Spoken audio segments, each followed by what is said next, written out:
All right, so my voice is a little bit better. So I just got through listening to Vosh talk to let me see here. What was her name? Jessica Alquist. There we go. Jessica Alquist, who is in Rhode Island, and she opposed a personal prayer. I think it was a plaque that was in her Catholic school.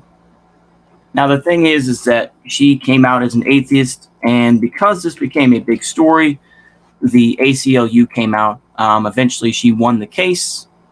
Yes, once again, Catholicism does not have the best track record, and she was hounded and everything else like that.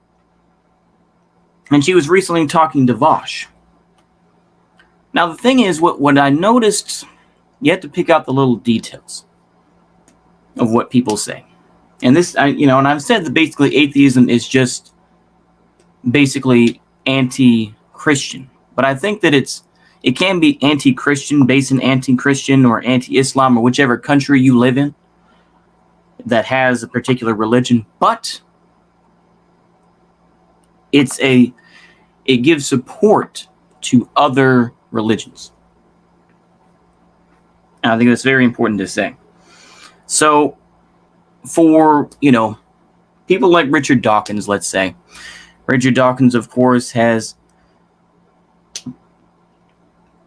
gone big in on, Christianity, this and that, but he has his soft spot for Buddhism. Now, I think that's changed a little bit over time, but I think that that's generally the case.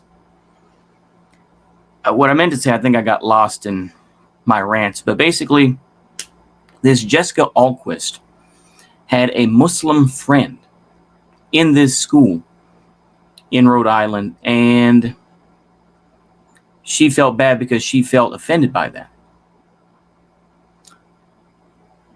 Now, this is the problem with being an atheist or being an anti-theist. You're not supposed to believe in any gods. You're not supposed to believe in any deities. You personally.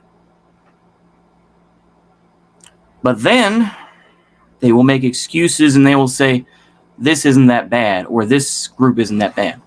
And you can see her, it's pitiful in a certain way because she just became the typical caricature of a social justice warrior. I'm going to use that phrase, as cringe as it is. You take a look at her Twitter, for example, at Jessica Alquist's Twitter, and let's see what she says, because she's in college right now. Secular activist, public speaker, and former plaintiff. She got $62,000 because a politician called her an evil little thing over the radio, and she sold T-shirts in that. Okay. I admire the hustle. I do. Let's see what we got here. Blue check mark, she's retweeted.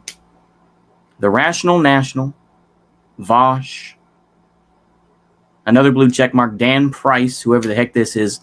Millennials hold 4.8% of all wealth. There are now 40-year-old millennials. At the same age, Gen X had 9% of the wealth. Boomers had 21%. Largest generation in history did what the system told them to do and became the most educated in history. Now they're the poorest in history. Yeah, that's true, arguably, but yeah. MSNBC talking about transgenderism. Mara, get rid of the Nazis. Wilson, I love when anti-vaxxers have clearly had tons of Botox. Daily Show.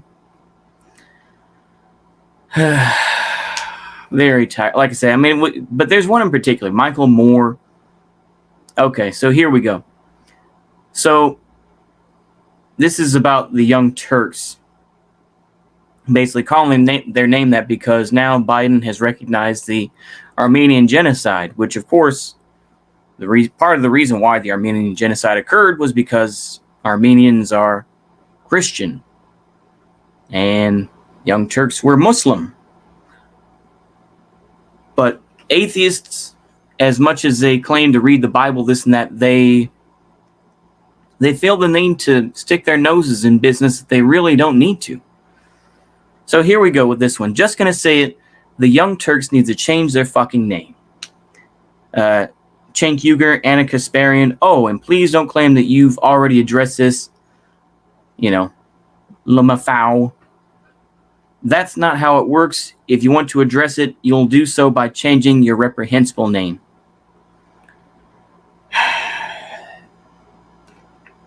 The thing is that she also talked a lot about the Constitution. Oh, well, we still have a Constitution, this and that. This is the same type of thing with, I'm going to use kind of a mirror image of someone like Kevin Castley. And I don't know if he's going to listen to this or not. I try not to mention him. But the thing is, though, is that because his so-called friend on Twitter was being harassed by more conservative reactionaries, as he wanted to put it, of his little group of folks, that he came out as an atheist and a supporter of the LGBTQ movement. The thing is, it's pitiful in a certain way, because it's like, I'm going to have to show his stream just where he's like defending, privatization of schools, this and that, because apparently someone in his chat said, like I say, that's a whole other issue. But the thing is, though, is that the hypocrisy and the loyalty they have for their friends is somewhat astounding in a certain way to me. I feel that it's interesting, of course, because, of course, people will talk about Kierkegaard, and Kierkegaard is used by Muslims to support how cringe Christianity is, right? Islam is the largest growing religion in the world. And they don't realize that they are simply playing into a larger game. They're playing into a larger game that will ultimately undermine their points. This is the whole idea of it. Or you'll have people like, what's his name? Christopher Kitchens, who said, we need to drop pornography on Islamists. And the thing is, they did that very same thing in Ramallah. And they had pornography playing on TV. The thing is with atheists, I'm trying to adapt my position, and I think it's cope for me to simply say that it's anti-Christianity. That's part of it, but I think they're also pawns of other groups. Now, I don't have anything against Islam necessarily. I know that this is going to come off as a cuck point, but I feel that is where people stand. And I think that there are a lot of people who are culturally Christian or are socially conservative, and they support broadly the views of Christianity and Islam without knowing a lot. I would probably fall into this camp. The thing is, though, is when you hear that word anti-theist, at least when I heard it at first, I thought of the Spanish Civil War, the destruction of Catholic churches, the digging up of nuns, the forced marriage of like conservative Catholic goers, these older men having these joke marriages with prostitutes. This is literally, like I say, this is literally from an anarchist website, no gods, no masters, I think, whatever. And they said they did this. And like I say, maybe it's a straw man that I've used up a lot. Here's another one, though. Ihlan Omar, I pray they find peace, is what she retweeted.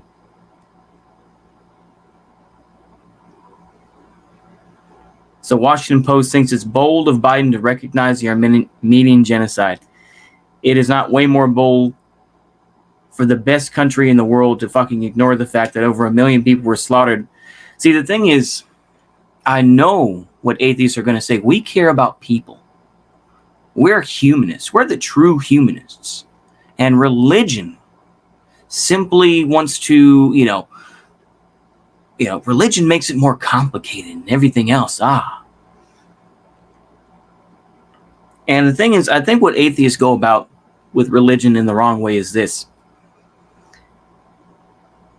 Is that the Bible or the Quran is important, but there are deeper regional issues that occur.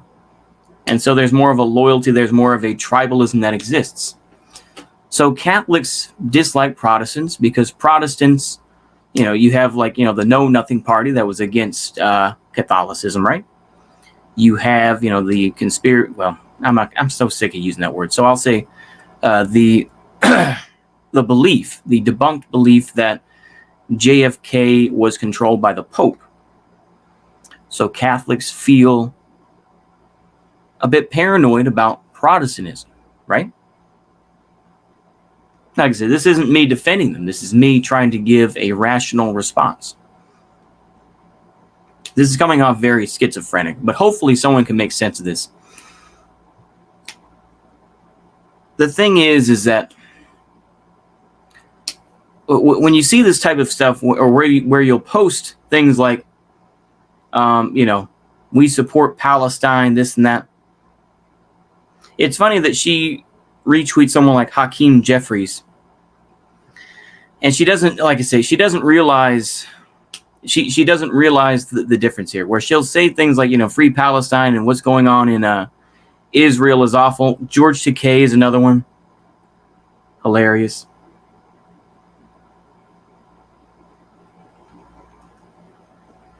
But when you see them talking about, Palestine, this and that, and then retweet someone like Hakeem Jeffries. Hakeem Jeffries is an immense supporter of Israel, as many U.S. politicians are. As we march forward toward a more perfect union, it's time for the Senate to pass the George Floyd Justice in Policing Act. This comes from a place of genuine naivete, that you'll say something like, that you'll retweet something like this and not realize that this person supports Israel. They don't even realize it. They don't even try to put two and two together. They'll say things about, vaccines work, get vaccinated.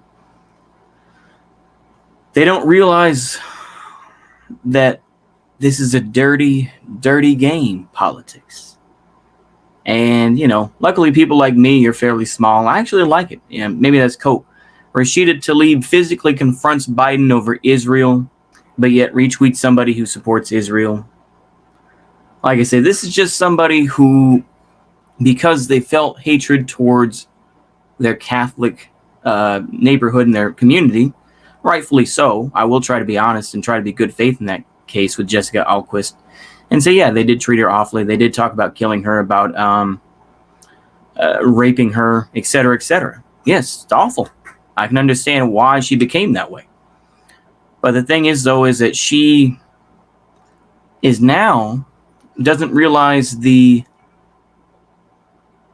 incongruity. I'm going to use some big words here, but the incongruity and the sort of I'm trying to think of the word because my brain is fried. But the cognitive dissonance that she has when she'll say, I don't like what's going on in Israel, but will retweet somebody who vehemently supports Israel.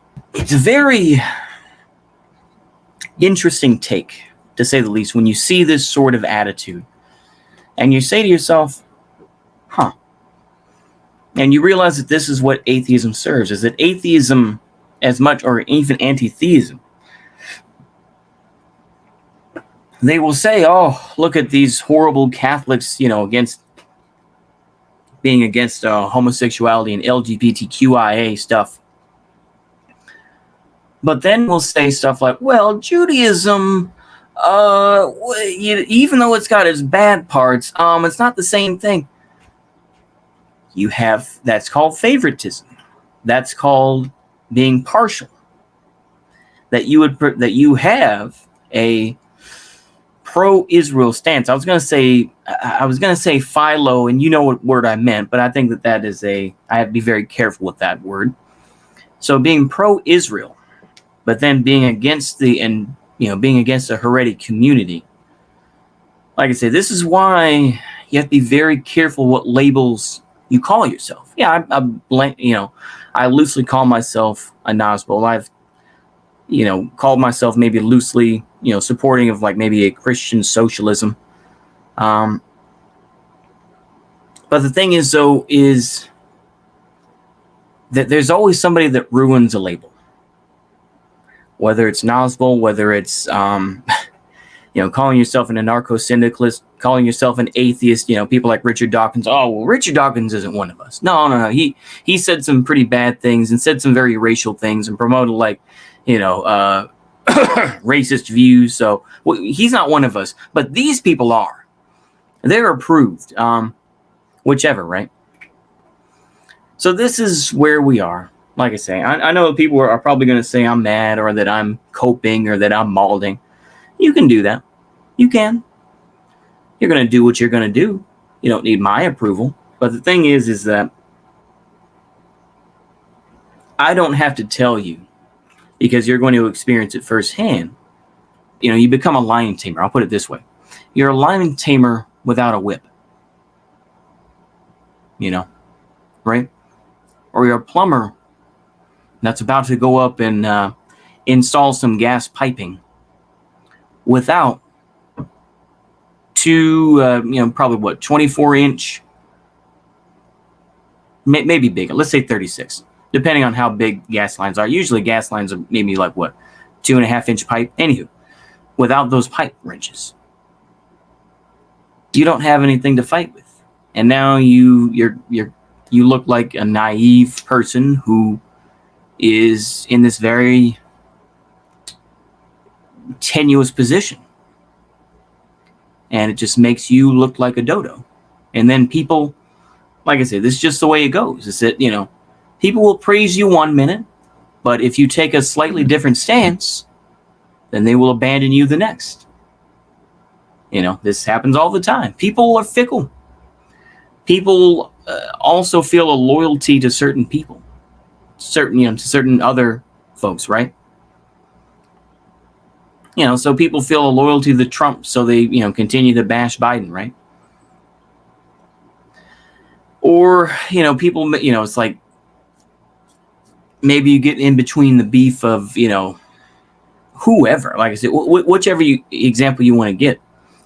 And there's obviously going to be a smear job by one side, or maybe by both sides, but one smear job is more effective than the other, and more people go to that side, right? And you get tossed to the wolves. Like I say, this is the same type of thing with Richard Dawkins, right? He was seen as a hero to a lot of people. But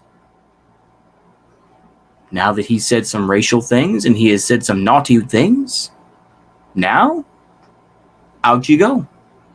Out you go. Now, there are folks who still support him. But in general, the consensus is that, yeah, Richard Dawkins is not someone to be respected. And so this is the delicate world that you'll realize with things. This is why, when Vosh gets angry about people being, coward, or why are these fascist cowards? Well, they don't want to be Fed posters. And they don't want to be idiots. They want to try to promote a nicer image of things. They're not going to go out there and just say what they feel. You want to bait them into doing that so that you can get these folks arrested or whatever, right? That's not me defending it. I'm just saying it is, what do you think they're going to do? But you call them cowards for that. Would you call yourself a coward when you call yourself an anarchist and say, FBI, go in there and get these, get those January 6th insurrectionists? And then, of course, or for the fact that you claim to be an anarchist and you, no borders, this and that, but then you'll say, well, actually, I'm a statist now, or at least for now. So, like I said, I could rant for another probably half hour, but it's pointless. I apologize for making such a long video. I repeated a couple points, but I hope y'all enjoyed that. I'm going to edit this down just a hair. So hopefully you'll enjoy that. See you later. And a goodbye. I wasn't sure how that was going to come out. Sorry if I blew out anybody's eardrums. And goodbye. How's that? Is that a little bit better? See you later.